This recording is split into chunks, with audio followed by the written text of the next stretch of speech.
Morning friends, this is Faheem Ahmed. Welcomes to advance tutorial. तो दोस्तों, आज का सेशन प्रैक्टिस सेशन के पार्ट 3 से है।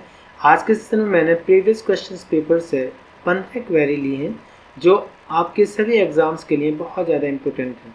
दोस्तों, मेरी आपसे रिक्वेस्ट है कि आज का सेशन अंत तक देखें आप। ओके, स्टार्ट करते हैं। Let's start. अगर हम दोस्तों फर्स्ट क्वेरी की बात करें तो फर्स्ट क्वेरी है हमारी, less people comes to watch cricket matches this year, so the gate receipts were less last year. Okay, अगर हम लेसर की बात करें या लेस की बात करें तो लेस का मीनिंग होता है स्मॉलर अमाउंट ऑफ, मतलब बहुत कम मात्रा में। ठीक, अगर हम मात्रा की बात करें गाइस तो इससे जाहिर होता है कि लेस के बाद आने वाला जो नाउन होता है वो क्या होता है, अनकाउंटेबल होता है। परंतु यहाँ क्या दे रखा है, हमारा काउंटेबल दे रखा है, टूअल काउंटेबल नाउन दे रखा है। तो ऐसी कंडीशन में इम्प्रूवमेंट तो होना है। ओके, तो ऑप्शन के हिसाब से देखते हैं हमारा कौन सा ऑप्शन सही होगा। अगर हम फर्स्ट ऑप्शन की बात करें फ्रेंड्स, तो फर्स्ट ऑप्शन हमारा दे रखा है मैनी, जबकि क्वेरी हमारी साफ साफ कह रही है कि बहुत कम मात्रा में। अब संख्या दे रखी है तो मात्रा की बात तो हो नहीं रही है, लेकिन मीनिंग क्या निकल के आएगा, कम संख्या में। तो कम संख्या के लिए हम मैनी का प्रयोग नहीं कर सकते। तो हमारा ए ऑप्शन क्या हो गया दोस्तों, गलत हो गया। अगर हम बी ऑप्शन की बात करें तो बी ऑप्शन क्या हमारा फ्यूअर दे रखा है, और हम अच्छी तरह से जानते हैं कि फ्यूअर फ्यूअर का मतलब होता है मतलब कम संख्या में। लेस और लेसर का मीनिंग होता है बहुत कम मात्रा में, और फ्यू और फ्यूअर का मतलब होता है बहुत कम संख्या में। ठीक, तो अगर हम फैक्ट के हिसाब से देखें तो हमारा बी ऑप्शन बिल्कुल सही हो रहा है। ठीक है, 99% हमारा बी ऑप्शन सही हो रहा है। अब हम सी ऑप्शन की ओर बढ़ते हैं। अगर हम सी ऑप्शन की बात करें तो चाहे लॉट ऑफ हो या लॉट्स ऑफ हो, इन दोनों के बाद आने वाला जो नाउन होता है वो अनकाउंटेबल या काउंटेबल दोनों ही हो सकती है। अगर इनके बाद आने वाला नाउन काउंटेबल होता है तो ट्वेल्व फॉर्म में होता है, और लॉट ऑफ और लॉट्स ऑफ का मीनिंग जो होता है वो मैनी ही होता है। ठीक है, वो डिपेंड करता है इसके बाद आने वाले नाउन के ऊपर। तो जाहिर सी बात है, जब मैनी नहीं आ रहा है तो लॉट ऑफ भी नहीं आएगा। ओके, तो क्योंकि सुपरफ्लुअस हो जाएगा, दोनों सिनोनियम हो गए। तो इसलिए हमारा कौन सा ऑप्शन सही है, हमारा B option is the right answer. I hope guys ये क्वेरी आपकी समझ में आ गई होगी। आगे बढ़ते हैं, लेट्स मूव द नेक्स्ट। अगर हम अगली क्वेरी की बात करें तो अगली क्वेरी है हमारी दोस्तों, many workers were being held hostages.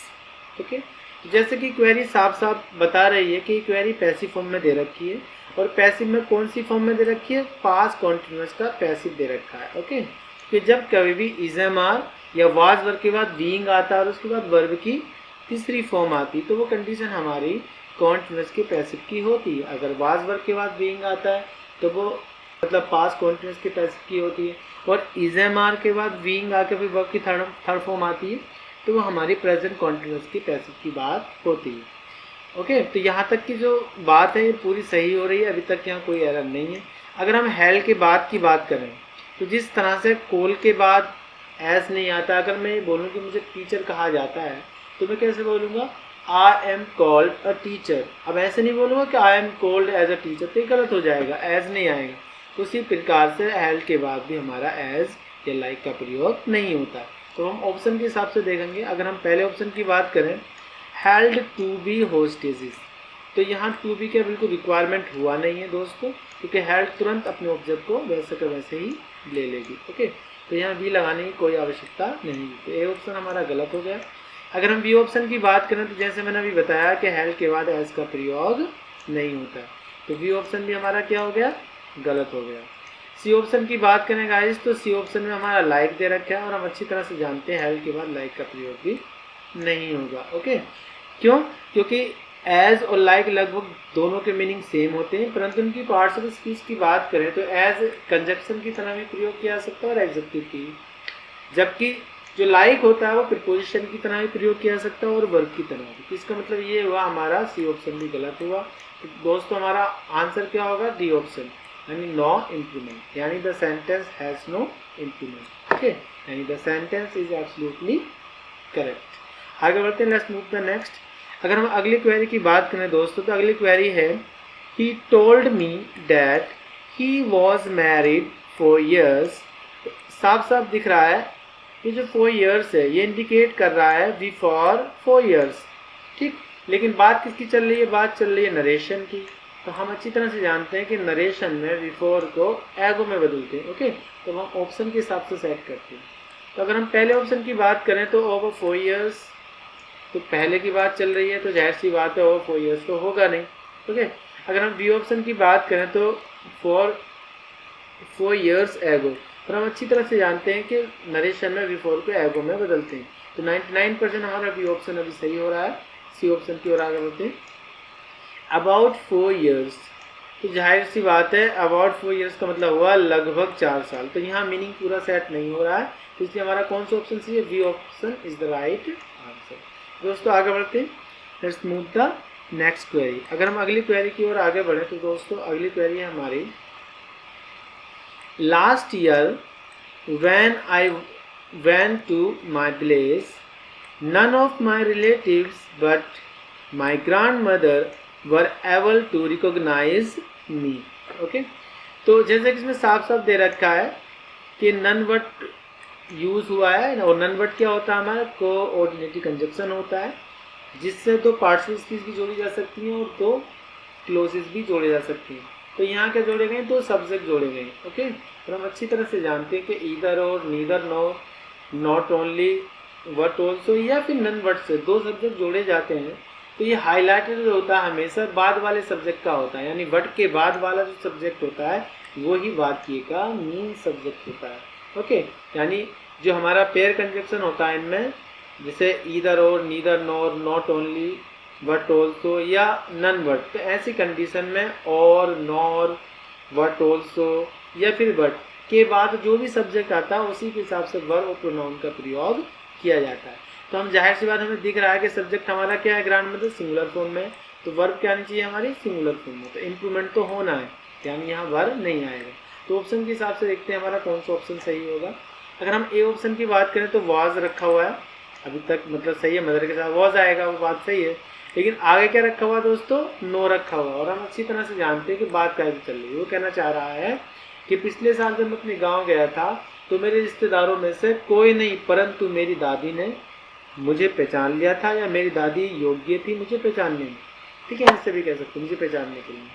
तो इसका मतलब क्या हुआ कि मेरी दादी मुझे पहले से ही जानती थी, लेकिन किन्हीं कारणों से मैंने गाँव छोड़ दिया था, परंतु जब मैं गया तो उन्होंने मेरे चेहरे को पहचान लिया। तो ऐसी कंडीशन कहलाती है रिकॉग्नाइज की, ना कि नो की। तो ए ऑप्शन हमारा गलत हो जाएगा। ओके, अगर हम बी ऑप्शन की बात करें, वर एबल टू नो, अब यहाँ वैसे ही वर दे रखा है, नो तो है ही गलत, लेकिन वर भी दे रखा है, और हम जानते हैं कि ग्रांड मदर के हिसाब से वर हमारा रॉन्ग हो जाएगा। ओके, सी ऑप्शन की बात करते हैं। सी ऑप्शन में दे रखा है हमारा वॉज एबल टू रिकॉग्नाइज। तो अगर हम ऑप्शन के हिसाब से करें या फैक्ट के हिसाब से करें तो ग्रांड मदर के हिसाब से वाज हमारा सही रखा हुआ है और रिकॉग्नाइज भी सही रखा हुआ है। तो ये हमारा जो सी ऑप्शन है ये पूरी तरह से सही है, यानी C is the right answer, है ना। C option is the right answer. आगे बढ़ते हैं दोस्तों अगली क्वेरी के, लेट्स मूव द नेक्स्ट। अगर हम अगली क्वेरी की बात करें तो अगली क्वेरी लिखी होगी हमारी, I know both of them did not come here last day. अगर सिंपली इसकी मीनिंग की बात करूं तो वो कहना चाह रहा है कि मुझे पता है कि उन दोनों में से यहाँ कल कोई नहीं आया था। ओके, तो किसी भी दो की बात चली और दोनों में से कोई नहीं आया था, तो सिंपली हम जानते हैं कि बोथ ऑफ देम के बाद नोट का प्रयोग नहीं होता। तो ऐसी कंडीशन हम इसके ऑप्शन के हिसाब से उठा लेंगे, क्वेरी हमारी क्या होगी। ठीक है, तो अगर हम इसको ऑप्शन की बात करें, पहले ऑप्शन की बात करें, नन ऑफ देम केम, हम अच्छी तरह से जानते हैं कि नन ऑफ का प्रयोग जो करते हैं वो हम हमेशा दो से ज़्यादा के लिए करते हैं, और बोथ का मतलब क्या होता है? दो के लिए। तो ए ऑप्शन तो हमारा पूरी तरह से गलत हो जाएगा। अगर हम बी ऑप्शन की बात करें, नन ऑफ देम केम, तो नन ऑफ देम का मतलब हो गया दोनों में से, यानी उनमें से कोई नहीं।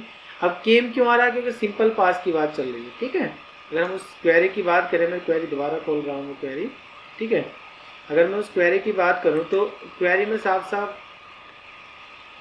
साफ क्या रखा है, देखो डिड नॉट क्या रखा है, और डिड क्या हमारा सिंपल पास की हेल्पिंग होती। तो अब ये डिड नॉट के स्थान पे क्या आ जाएगा? इस कम को कर देंगे केम और डिड नॉट को रिमूव कर देंगे। ठीक है, इसलिए हमारा जो ऑप्शन होगा, कौन सा ऑप्शन सही होगा हमारा? B option, B is the right answer. Okay, अगर हम सी ऑप्शन की बात करें तो each of them did not, यानी यहाँ पॉजिटिव पार्ट दे रखा और यहाँ ईच ऑफ के बाद हम नोट का प्रयोग करने की जरूरत नहीं थी। क्योंकि ईच ऑफ का प्रयोग हम दो से ज़्यादा के लिए करते हैं, लेकिन जाहिर सी बात है अगर वर्ड की बात चल रही थी तो वहाँ नीदर हमारा सही फैक्ट हो रहा है कि नीदर का प्रयोग भी हम किसके लिए करते हैं, दो के लिए, ठीक है। इसलिए हमारा कौन सा ऑप्शन सही था, हमारा बी ऑप्शन पूरी तरह से सही है। ओके, आगे बढ़ते हैं, लेट्स मूव द नेक्स्ट। अगली क्वेरी हमारी, she did not like to have coffee nor I did. तो दोस्तों आपको बड़ी अच्छे से पता होगा कि ईदर और नीदर नोट से जब दो क्लोज जोड़े जाते हैं तो इनके साथ हम क्या करते हैं, इन्वर्जन लगाते हैं। तो जब कभी भी ईदर का नीदर का वाक्य के शुरू में प्रयोग किया जाता है तो ऐसी कंडीशन में, मतलब जब कभी भी ईदर और या नीदर नोट से दो सेंटेंसेस जोड़े जाते हैं और ईदर और नीदर वाक्य के शुरू में आता है, तो ऐसी कंडीशन में हमेशा उस टेंस के हिसाब से सब्जेक्ट से पहले हेल्पिंग वर्ब लगाई जाती है और नीदर के या ईदर के बाद में।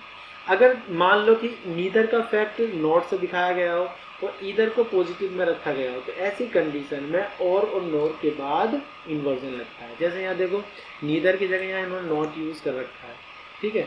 अगर हम क्वेरी की बात करें तो नीदर की जगह इन्होंने नॉट यूज़ कर रखा है। ऐसा वो ऐसे भी कर सकते थे, है ना, नीदर से, ऐसे neither she liked to have coffee nor I did, ऐसे भी कर सकते थे।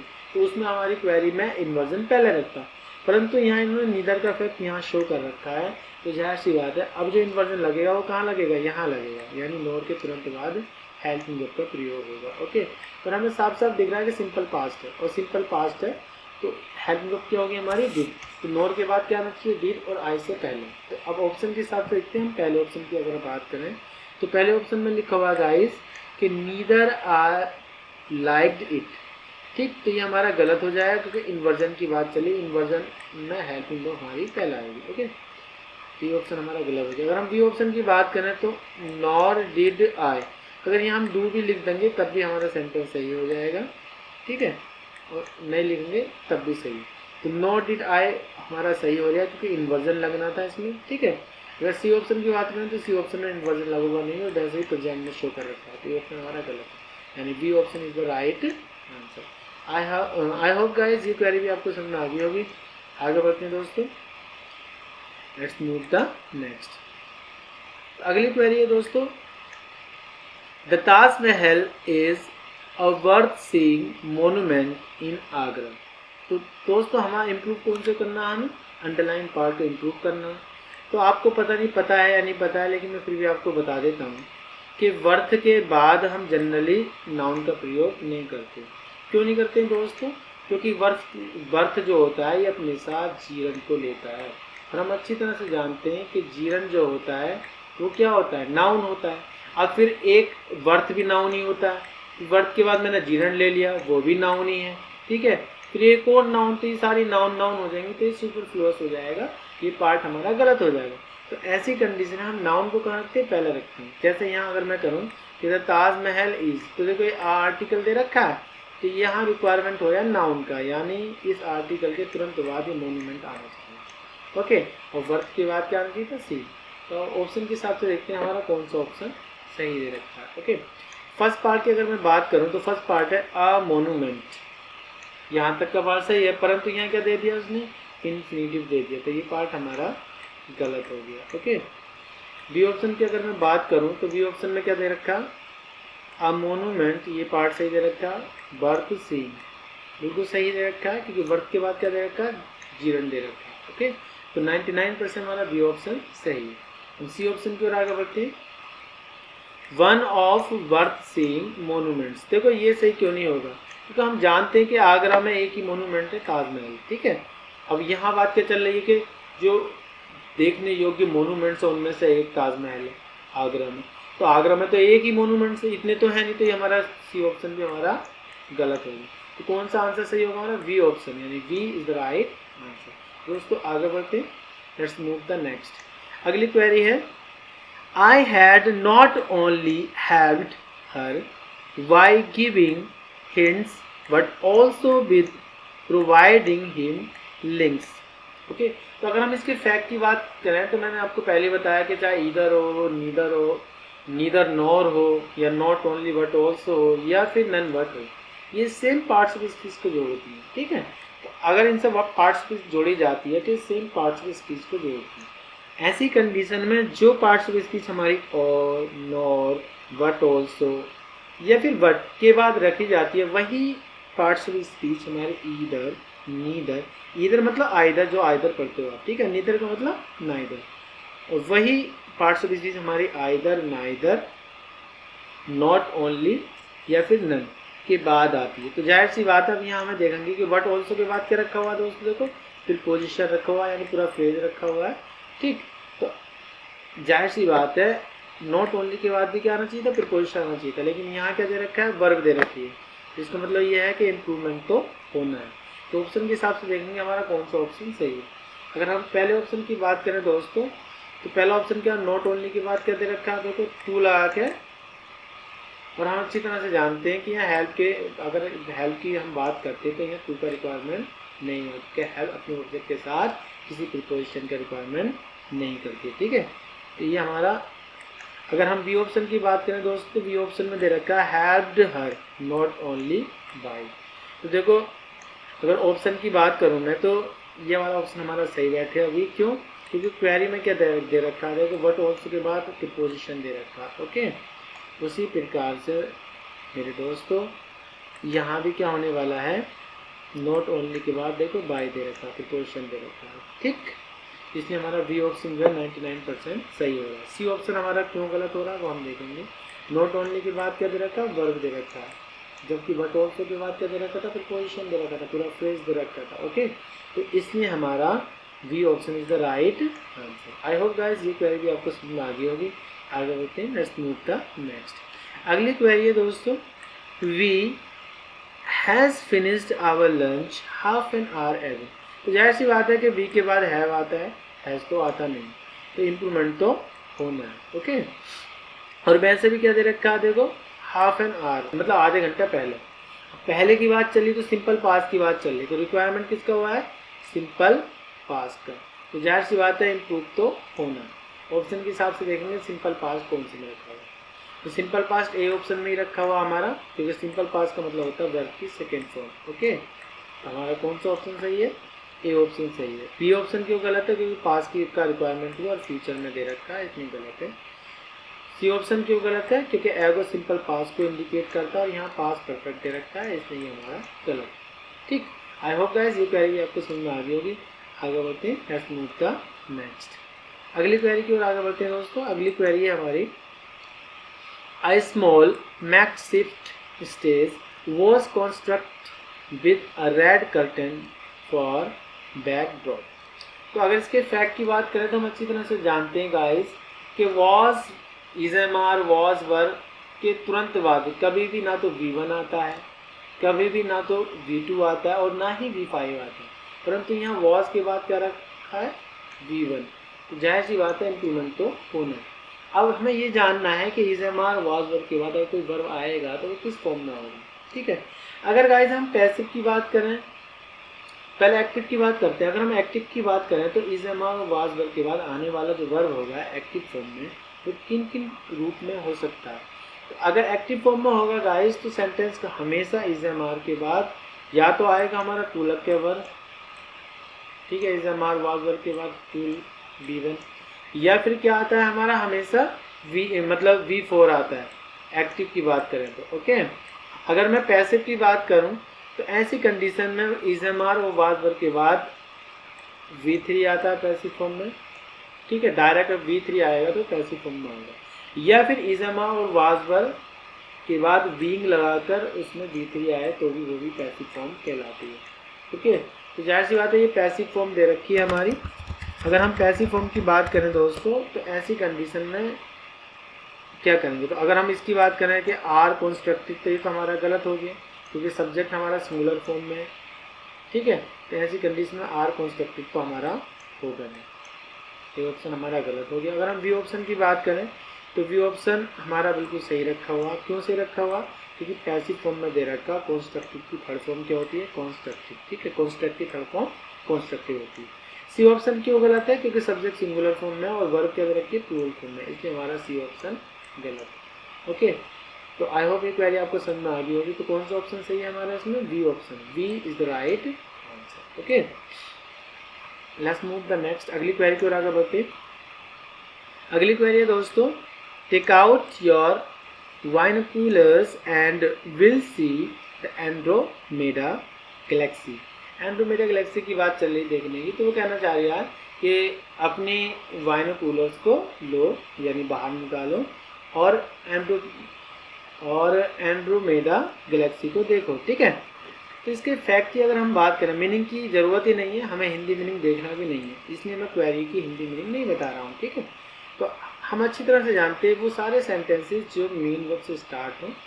ठीक है, तो हमारा ऑर्डर हो सकता है, रिक्वेस्ट हो सकती है, एडवाइस हो सकती है, सजेशन हो सकता है, कोई भी हो सकता है, वो सारा का सारा हमारा इम्पेरेटिव सेंटेंस कहलाता है। क्या कहलाता है? Imperative sentence. ओके, और हम अच्छी तरह से जानते हैं कि एंड हमारा ऐसा कंजक्शन होता है जो इसके पहले आता है वो इसके बाद भी, तो इससे पहले इम्पेरेटिव सेंटेंस दे रखा है, तो जाहिर सी बात है इसके बाद अगर हम दूसरा क्लोज जोड़ेंगे तो वो भी इम्पेरेटिव सेंटेंस का ही होना चाहिए। तो ये तो क्लियर है कि इसका इम्प्रूवमेंट तो होना है, यानी विल सी नहीं आएगा, इसकी जगह क्या आना चाहिए? वर्ब की फर्स्ट फॉर्म। तो ऑप्शन के हिसाब से देखेंगे, अगर हम पहले ऑप्शन की बात करें तो पहले ऑप्शन में क्या रखा हुआ? सी। तो सी क्या होती है? हमारी V1 होती है, हम अच्छी तरह से जानते हैं। ओके, तो अभी तक जो ए ऑप्शन है 99% हमारा सही सेट हो रहा है। आगे बढ़ते हैं और ऑप्शन को देखते हैं। ठीक है, तो अगर हम अगले ऑप्शन की बात करें तो अगला ऑप्शन है हमारा, दूसरा ऑप्शन है 100, और हम अच्छी तरह से जानते हैं कि एंड से पहले हमारा टेक आउट क्या था? V1 था, तो इसलिए हमारा क्या होगा? बी ऑप्शन भी हमारा गलत हो गया, कि V2 का रिक्वायरमेंट नहीं हुआ, बल्कि सेकेंड फॉर्म का रिक्वायरमेंट नहीं हुआ। अगर हम जीरन की बात करें तो तीसरा ऑप्शन हमारा जीरन में दे रखा है। ठीक है, जबकि हम जानते हैं कि एंड से पहले क्या दे रखा था? हमारा वर्ब की फर्स्ट फॉर्म दे रखी थी। ओके, तो इसलिए हमारा तीसरा ऑप्शन भी गलत। तो कौन सा आंसर सही होगा? हमारा आंसर होगा हमारा ए ऑप्शन। ओके, तो ए इज द राइट आंसर। अगर हम बात करें तो A option is the right answer. I hope guys ये क्वेरी भी आपको समझ में आ गई होगी। आगे बढ़ते हैं दोस्तों, लेट्स मूव द नेक्स्ट। अगली क्वेरी की ओर आगे बढ़ते हैं। अगली क्वेरी है, even though the new clerk was given a difficult task he remained cool as a cucumber. ठीक है, तो हम अच्छी तरह से जानते हैं कि कूल एज अ ककम्बर क्या होती है गाइस? एक ईडियम होती है, और हम अच्छी तरह से जानते हैं कि कूल का अगर हम मीनिंग निकालें तो कूल का मीनिंग पॉजिटिव होता है। ठीक है, जैसे आपने समझा यार, कूल रहो, कूल बोलते नहीं बोलते हैं। जैसे एक फिल्म भी है शिवाजी का बॉस, उसमें हर बात है वो कूल कहता है, कितनी भी टेंशन हो कूल। ठीक है, एज अ ककम्बर, ककम्बर क्या होता है? चाहे लौकी हो, खीरा हो, ककड़ी हो, ककम्बर कहलाती है। ठीक है, तो आपने देखा होगा, खीरा भी देखा होगा, तो सीधा रहता है बिल्कुल, है ना। और सीधे लोग वो क्या रहते हैं, जब कितनी भी परिस्थिति हो, कितनी भी कठिन परिस्थितियाँ हो, जो नर्वस ना हो, जो इमोशनल ना हो, बल्कि क्या रहें? मतलब वी काम, शांत रहें और कंट्रोल्ड, मतलब वो पूरी तरह से क्या रहें? कंट्रोल रहें, नियंत्रित रहें, उसे हम कहते हैं cool as a cucumber. Okay, तो अगर हम ऑप्शन के हिसाब से करें तो हमारा ए ऑप्शन क्या है? नॉट नर्वस मतलब वी काम, और इमोशनल मतलब वी कंट्रोल। ठीक है, मतलब ये हुआ कि शांत और नियंत्रित। तो ए ऑप्शन हमारा पूरी तरह से सही हो रहा है। अगर हम बी ऑप्शन की बात करें तो कॉट कॉल्ड का मतलब हुआ ठंड लग जाना, लेकिन वहाँ ठंड लगने की बात नहीं चल रही। वॉज हैप्पी की बात करें तो खुश होना या खुश और खुशी की बात नहीं चल रही, इसलिए हमारा कौन सा ऑप्शन सही है? A is the right answer. Okay, I hope guys ये क्वेरी आपको समझ में आ गई होगी। आगे बढ़ते हैं, लेट्स मूव द नेक्स्ट। अगली क्वेरी की ओर आगे बढ़ते हैं दोस्तों। अगली क्वेरी है, I am always wondered what it would be like to be inside a chocolate factory. Okay, तो हमारा इम्प्रूव क्या होना है? I am always wonder. तो जाहिर सी बात है, अगला सेंटेंस अगर हम देखें तो इससे साफ साफ जाहिर हो रहा है कि ये जो सेंटेंस है ये पैसिव फॉर्म में नहीं होना चाहिए, क्योंकि यहाँ पैसिव का रिक्वायरमेंट नहीं हुआ है। क्योंकि वो साफ साफ कहना चाह रहा है कि मुझे हमेशा से संदेह है कि चॉकलेट की फैक्ट्री के अंदर क्या होगा, क्या होने वाला है, या क्या होएगा, है ना। ये ऐसा क्या होना चाहिएगा, ऐसे भी कह सकते हैं, कई मीनिंग निकलता है, लेकिन हम मीनिंग की बात ही नहीं करें। सिंपली यहाँ कहना चाह रहा हूँ मैं कि यहाँ पैसिव का रिक्वायरमेंट नहीं हुआ, इसका रिक्वायरमेंट हुआ एक्टिव सेंटेंस का। ठीक है, तो हम ऑप्शन के हिसाब से देखेंगे हमारा कौन सा ऑप्शन सही है। हम ए ऑप्शन की बात करें तो पहला ऑप्शन है हमारा हैव ऑलवेज वंडर। हम अच्छी तरह से जानते हैं दोस्तों, हैज़ हैव हैड के तुरंत बाद अगर कोई वर्ब आता है तो वो क्या आता है V3 में आता है, तो ये हमारा ऑप्शन गलत होगा। ओके, अब हम वी ऑप्शन की बात करें तो वी ऑप्शन में हैव ऑलवेज वंडरिंग, हम ये भी जानते हैं कि हैज़ अब हैड के तुरंत बाद जीरंड नहीं आता, या तो आता है इन्फिनिटिव, ठीक है, यानी टू लग के वर्ब आता है, या फिर क्या आता है हमारी वर्ब की थर्ड फॉर्म आती है। ओके, तो हमारा बी ऑप्शन भी गलत है। अगर हम सी ऑप्शन की बात करें तो सी क्या है, हैव ऑलवेज वंडर्ड, तो देखो यहाँ कौन सी वर्ब आई है, V3 आई है, तो इसलिए हमारा सी ऑप्शन क्या है, पूरी तरह से सही है, C option is the right answer. Okay, और एक्टिव फॉर्म में भी है, तो इसलिए हमारा सी ऑप्शन सही है। आगे बढ़ते हैं, लेट्स मूव द नेक्स्ट। अगली क्वेरी है दोस्तों, they loaded their ships with spices and silks and returns with the summer monsoon. ठीक है, तो बात फैक्ट की करेंगे हम, क्योंकि हमें हिंदी मीनिंग नहीं निकालना, लॉन्ग सेंटेंस नहीं तो टाइम ज़्यादा खर्च करोगे आप लोग। ठीक है, तो हमें यहाँ सिंपली देखना है। ठीक, यहाँ बात किसी चल रही है, सिंपल पास्ट की। ओके, सिंपल पास्ट की चल रही है, और उसने कहा कि उन्होंने लोड किया अपने शिप को किससे, स्पाइस और सिल्क से। तो हम जानते हैं कि एंड से पहले जो नाउन आएगा वही पार्ट ऑफ स्पीच एंड के बाद भी आएगा, तो ये पार्ट पूरा यहाँ तक सही है। ठीक है, अब ये जो एंड है ये जोड़ रहा है क्लोज को, एक क्लोज तो ये हो गया हमारा दे वाला, सिंपल पास्ट में दे रखा, एक क्लोज जुड़ेगा हमारा इसके बाद। तो जब इस एंड से पहला सिंपल पास्ट दे रखा है दोस्तों, तो जाहिर सी बात है एंड के बाद भी हमारा क्या होना चाहिए, सिंपल पास्ट, तो रिटर्न्स हमारा नहीं होगा, यानी इंक्रीमेंट होना। मैं फिर बता रहा हूँ, ये जो एंड है ये वाला, ये किसको जोड़ रहा है, ये वाला एंड जोड़ रहा है हमारा दोस्तों पार्ट्स ऑफ स्पीच को। ठीक है, परंतु ये वाला जो एंड है आगे वाला, ये एंड जोड़ रहा है क्लोजेस को, एक क्लोज ये जुड़ा हुआ है तो एक क्लोज ये आगे जुड़ा हुआ है। ठीक है, तो जब इससे पहला एंड से पहला हमारा कौन सा क्लोज है, सिंपल पास्ट में, तो एंड के बाद भी क्या आएगा, सिंपल पास्ट, तो ये रिटर्न्स की जगह क्या होना चाहिए, सिंपल पास्ट में रिटर्न होना चाहिए। तो ऑप्शन के हिसाब से देखते हैं हमारे कौन कौन से ऑप्शन हैं। अगर हम ए ऑप्शन की बात करें तो ए ऑप्शन में हमारा क्या रखा हुआ है, रिटर्न रखा हुआ है, मतलब ए ऑप्शन जो है 99% हमारा सही होगा। ठीक है, तो दोस्तों आगे बढ़ते हैं, लेट्स मूव द नेक्स्ट। अगर हम बी ऑप्शन की बात करें रिटर्न, तो रिटर्न इसलिए नहीं होगा क्योंकि प्रेजेंट का रिक्वायरमेंट नहीं हुआ है, क्योंकि एंड से पहले सिंपल पास्ट है तो एंड के बाद सिंपल प्रेजेंट नहीं हो सकता, इसलिए हमारा बी ऑप्शन भी गलत हुआ। ओके, अगर हम सी ऑप्शन की बात करें रिटर्निंग, तो रिटर्निंग भी नहीं होगा क्योंकि जीरन का रिक्वायरमेंट नहीं हुआ, और वैसे ही सब्जेक्ट के तुरंत बाद जीरन का कोई रिक्वायरमेंट नहीं आता है। ठीक है, क्योंकि एंड से पहला क्या जोड़ा गया, क्लोज जोड़ा गया, दे लोडेड, तो जाहिर सी बात है एंड के बाद भी क्या आना चाहिए, V2 आना चाहिए, क्योंकि क्लोजेस को जोड़ा गया, तो return is the right answer. I hope दोस्तों ये क्वेरी आपको समझ में आ गई। आगे बढ़ते हैं, लेट्स मूव द नेक्स्ट। ये सेशन की लास्ट क्वेरी, ध्यान से देखना। तो कह रहा है कि you are cheating now and you must face the music. Okay, हम जानते हैं कि फेस द म्यूजिक जो है एक ईडियम होती है। ठीक, तो और ये ईडियम कौन सी होती है हमारी, इसका मतलब होता है कि मतलब जितनी आलोचनाएं हो रही हैं उनको, उनका सामना करना, यानी जो तुमने काम किया है उस काम की जो भी तुम्हारी आलोचना हो रही है उसका फेस करना, उसको सामना करना।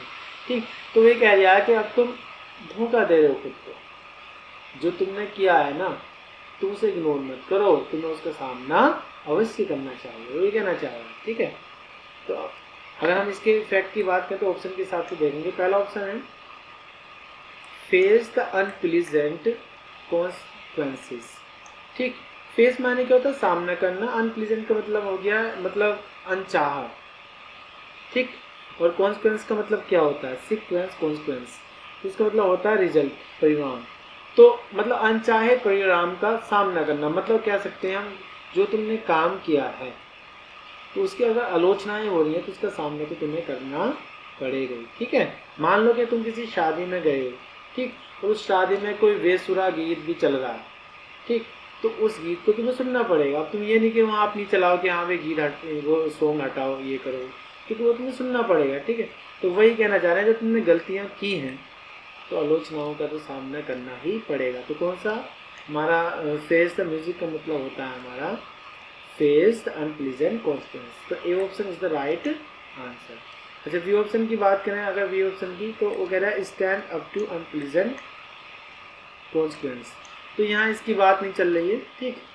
और अगर हम वे देवर की भी बात करें तो यहाँ कह रहा है कि मतलब तुम्हें अवश्य वंचित किया जाना चाहिए, तो वंचित करने की बात नहीं चली, वो साफ साफ सामना करने की बात चली है। फेस मायने क्या होता है, सामना करना, इसलिए और ऑप्शन की ज़रूरत ही नहीं है, A option is the right answer. I hope guys ये क्वेरी आपको समझ में आ गई होगी। अगर ये वीडियो आपको पसंद आई हो तो लाइक करें, शेयर करें, कमेंट करें और मेरे चैनल को सब्सक्राइब करना ना भूलें। Thank you, thanks for watching this video, bye.